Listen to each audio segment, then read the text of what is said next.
бир көрүүчүм суранды эле ошо салам алейкум деп учурашты. Арабчасы салам алейкум, урматтуу каналымда көрүүчүлөрүм.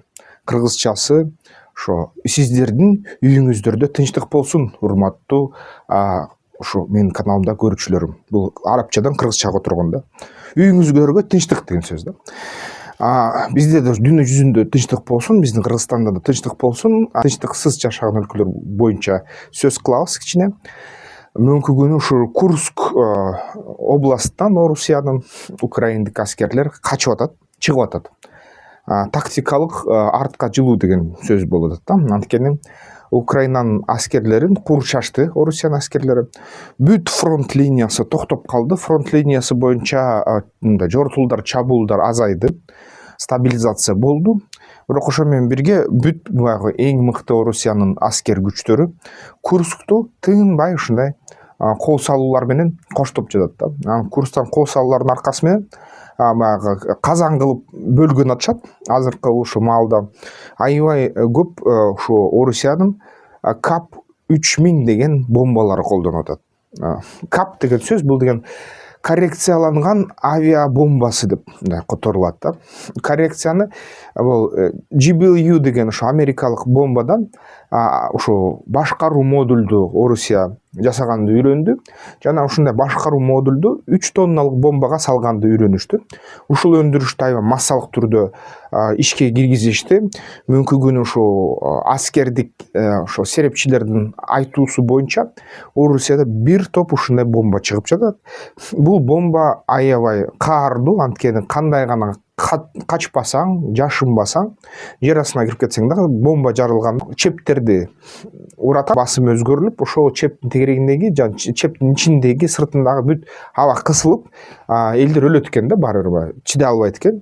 Жана ошол сокку жарылуудан болгон, жаралган ушундай абанын соккусу адамдардын жанакы ички кан тамырларын жарып салат экен. Ошол нерсеге аябай туруштук бере албайт экен. Аябай көп украиналык аскерлер Курсктан каза болду ушул бомбадан. Ал бомбанын дагы психологиялык эффекти бар экен. Ал жарылганда өзүнчө баягы ядердик бомбадай жарылат экен да. Анан ушул Суджа тараптан, Курск тараптан ушундай ФАПты заводко ыргытышты. Завод селитр чыгарган заводко. Ошол селитр чыгарган завод дагы жарылды. Химиялык дагы заводдор бар болчу. Ошол тарапта химиялык заводдордон да жарылуу болду. Ошон үчүн украиндиктер аскерлерди бекер өлтүрүп албайлы деп аман калгандарын дагы ошол Курск өрөөнүндө эң мыкты аскерлер бар Украинаныкы, аябай тажрыйбалуу. Ошолорду кайра артка жылгыла деген буйрук беришти. Орусия бул жерден ошо согуштан көп нерсени үйрөнүп атат да Украинадан. Мурун Орусиянын генералдары чаанган ошо дрондорду азыр дагы Орусияда кеңири колдоно баштады. Эми дрондордун тактикасы өзгөрдү. Украиналыктар майда каптарга, КАП 500, КАП 1000, КАП 1,5 репторду колдонуп башташкан. Алар деген ошо кандай ошо бомбаларды токтотуш керек, кандай радиосигналды колдонот орустар деп ошону ойлонуп амалын тап, алар катуу реп станцияларын коюп, ошол каптарды алардын таамай тийүүсүн бузушкан. Бирок орусиялыктар кайра ошо инфра кызыл ушундай кандай атайын лазер менен коштолуучу, лазер менен максатка жетүүчү ошол нерсе, анткени радио репке тоотпойт да, репти карабайт. Ошону менен коррекцияланган бомбаларга модулдарды кое башташты. Ошон үчүн баягы кайра Украинанын реби ошондой бомбаларга туруштук бере албай калды, жакшы. Дагы жаңы тактикасы Орусия Украинадан үйрөнүп, бүгүнкү күнү ошо Курск тараптан дагы байкалып атат. Атайын дрондорду коюп атышат жолго. Мурун эгерде учуп артынан кууп жардырса, бул деген дронду ошо башкарган адамдан аябай жогорку деңгээлдеги адистикти талап кылат. Анткени бул адам аябай жакшы үйрөнүш керек. Бул адам тажрыйбасы 100 сааттан кем болбош керек, 1000 саатка чейин баш керек. Бирок бул жерде баягы Орусиянын албетте жаш балдарды жана квалификациясыз балдарды согушка тарткандыктан тез ушул дронду колдонууну үйрөтүш үчүн алар жөнөкөй тактика ойлоп табышты. Алгач украиналыктар ушул тактиканы көрсөткөн. Ошол дронду коет жолго койгондо машине жакындаганда машиненин астына кирет дрон. Машина баратканда жарылгандан кийин дөңгөлөктөрдү бузат. Анан азыркы ошо сот болгон машинелер көп учурунда миналарга туруштук берет, машиненин астынан жарылса. Бирок ходовка шиналар баары бир бузула берет. Анан ошондуктан ушундай машиналарды анан дагы бир нече дрон менен кагышат да. Анын сырткары дагы бир кызыктуу нерсеси, украиндик дрондордон тажап орусиялыктар жаңы бир тактиканы калышты. Өтө кымбат тактика, бирок өзүн жакшы көрсөтүп атат. Бул деген сеткаларды тартуу да. Ошол эле дрондордун жардамы менен же вертолеттордун жардамы менен булар деген ошо аябай көп магистралдуу жана көп аскер жана техника жана камсыздоону ташуучу жолдордун үстүнө ушундай килеген сеткаларды салып атышат дагы. Ушул сеткалар менен бир нече километрди жаап атышат. Ошол сеткалар чын эле ошо дрондордон жардам бергендей экен да. Анткени ушул сеткадан өтүп бараткан машинени дрон атака кылса, ошол сеткага калат экен, жардырса кичине сетка бузулат, техника бузулбайт, адам өлбөйт. Жарылбаса ошо анын кийин кайра ошо жардырып же болбосо дагы кандайдыр бир амал менен бул тактикага дагы өтө көңүл буруш керек. Эгерде кыргыз мамлекетинин коопсуздугун сактаганы болсок, балким ошо тоо арасына, тоо ортосуна сеткаларды илүү, тартуу, ушул да кандайдыр бир тактика балким жарамдуу болуп калышы ыктымал да. Бирок биздин өлкөдө баары бир тынчтык болсун да.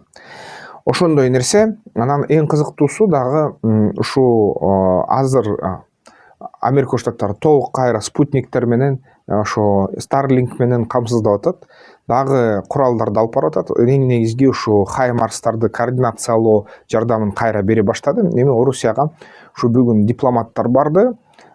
Дипломаттар кечэтен бери келе башташкан Орусияга. Ал сүйлөшүүлөрдү жүргүзөбүз дейт. Орусия аябай катуу талаптарды коюп атат.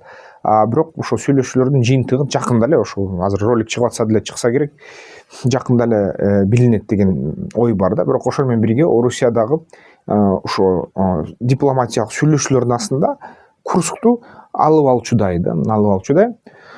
Дүйнө жүзү дагы эле тынч эмес, дагы эле эгерде мына кыска жаңылыктардан өтүп кетсек, ошо Пакистандын 100 кишини, 100дөн ашык кишини барымтага алган террористтер поездди кармалашкан, атайын операция жүргүзүлүп атат. Жүргүзүлдү мурдагы күнү жана ошо жыйынтыгын Пакистан өкмөтү жакында жарыялайт окшойт да. Эмне террористтер, эмне деген талаптарды коюшту, бирок көптөр айтат ошол баягы эле пуштундар деп. Бирок ошол менен бирге Пакистан аябай наразы болгон. Пакистан бир кездерде пуштундарга жардам берген. Пуштундар ошо Талибан өкмөтүнө негизи бүгүнкү ошо курамында келип Афганистандан бийликти алышкан. Анан кайра ошо пуштундан чыгып жаңы саясий топтор кайра Пакистандын ичинен ушу ар кандай сепаратисттик иштерди баштагандан кийин Пакистан аларга каршы кол салганда, анан Афганистанга да ушундай кандай бир соккуларды урган да, ошо базалары Афганистанга көчүп кеттир деп. Так ошондой эле Афганистанда так ушундай айып менен, бирок баягы Харасан тажиктерин айтып атат, ошо булар баягы коңшу мамлекетке барып, аякта базаларды орнотуп, аяктан даярданып, анан ошо чабуулдарды жасаган атат деп. Ошол себеп анан негизи талиптер ошо биздин баягы ОДКБ мүчөсү мамлекетке кол салган атышат да. Ал айтып атышат, кол сала алабыз, эгерде эч ким жардам бербесе дейт, башка сырткы мамлекет анда ошо биз ушул мамлекетти бир жуманын ичинде алып коебуз дейт да. Эми аскердик серепчилер менен баарлашса, макулдашса, азырынча Талибандын ошо эгерде ОДКБ ШОС механизмдери коргосо, Талибандын күчү жетпей калат да, ушул мамлекетти бир жумада алып койгонго. Ошон үчүн бул жерден кичине күмөн бар да. Анан албетте, бирок бир нерсени түшүнүш керек, бүт ошо Орто Азия мамлекеттеринин дипломатиялык ошо өкүлчүлүктөрү Талибан менен мындай орунду карын катнаш түзгөн. Ошону дагы эстен түшүрүш керек. Биз анын ичинде биздин да мамлекет да. Анан дагы кошумча айтса эгерде, ошо дүйнө жүзү боюнча Дутерте деген Филиппин президентин 30 000 киши өлтүргөн дейт, баягы мафия менен күрөшкөн, оппозиция менен күрөшкөн, ошо геноцид кылган, өзүнө толук жоопкерчилик алган.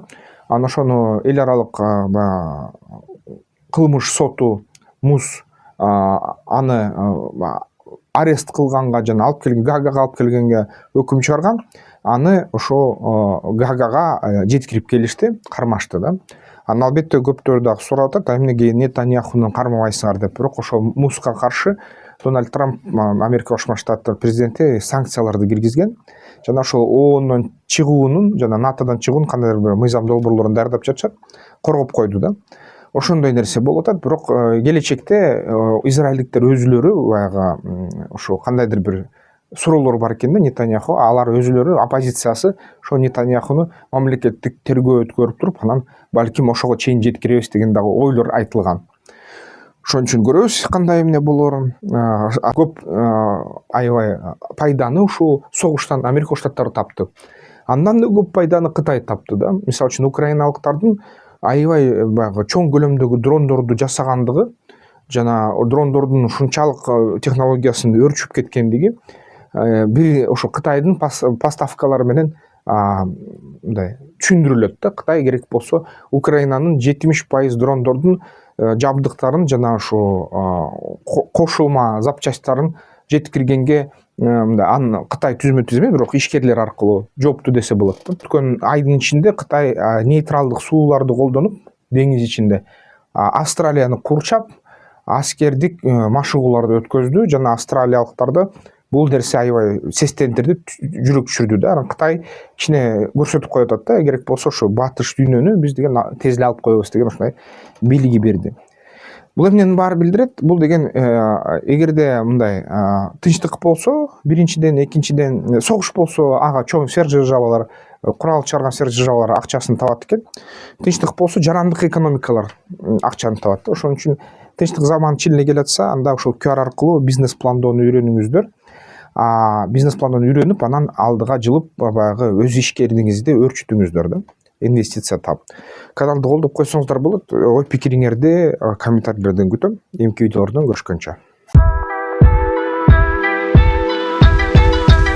Аскер тактикалык федерациясына мүчөлүгүнө киргиле. Страйкбол ойногула, ден соолукка жакшы.